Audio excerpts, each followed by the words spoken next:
ಮಲೆನಾಡು ಇದೊಂಥರ ಪ್ರಕೃತಿ ಸಂಪತ್ತಿನ ಖಜಾನೆ ಇದ್ದ ಹಾಗೆ. ಎಂತವರನ್ನು ತನ್ನತ್ತ ಸೆಳೆಯೋ ಶಕ್ತಿ ಇದೆ ಈ ದಟ್ಟ ಕಾಡುಗಳೇ ತುಂಬಿರೋ ನಾಡಿಗೆ. ಇಲ್ಲಿ ಬದುಕು ನಡೆಸೋಕೆ ತುಂಬಾ ಹಣ ಬೇಕಂತೇನಿಲ್ಲ.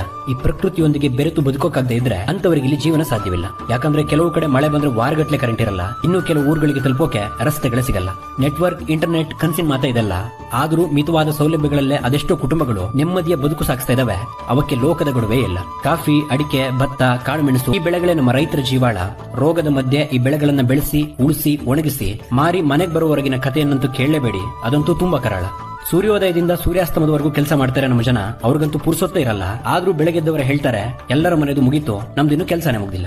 ಜಗತ್ತು ಅದೆಷ್ಟೇ ಮುಂದುವರೆದ್ರು ನಮ್ಮ ಆಚರಣೆಗಳು, ಪದ್ಧತಿಗಳನ್ನ ಬಿಟ್ಟು ಬದುಕಿಲ್ಲ. ಸಾವಿರ ಸಮಸ್ಯೆಗಳು ಸಾಲಾಗಿ ಬಂದ್ರು ಸವಾಲಾಕಿ ಬದುಕೋದನ್ನ ಈ ಜನ ಮರೆತಿಲ್ಲ. ಇಲ್ಲಿ ಸರ್ವರೋಗಕ್ಕೂ ಬಿಸಿ ಬಿಸಿ ಕಾಫಿಯ ಮದ್ದು. ಕಡುಬೆ ನ್ಯಾಷನಲ್ ಫುಡ್ ನಮ್ಮದು. ತಿಂಗಳುಗಟ್ಲೆ ಬಿಡದೆ ಹುಯ್ಯೋ ಮಳೆ, ಒಲೆ ಮುಂದೆನೆ ಮುಂಜಾನೆ ಕಳೆಯೋ ಹಾಗೆ ಮಾಡೋ ಕೊರೆಯೋ ಚಳಿ, ಸುಡೋ ಬಿಸಿಲು, ಇದಿಷ್ಟು ಅನುಭವಗಳು ಈ ಮಲೆನಾಡಲ್ಲೇ ಆಗತ್ತೆ.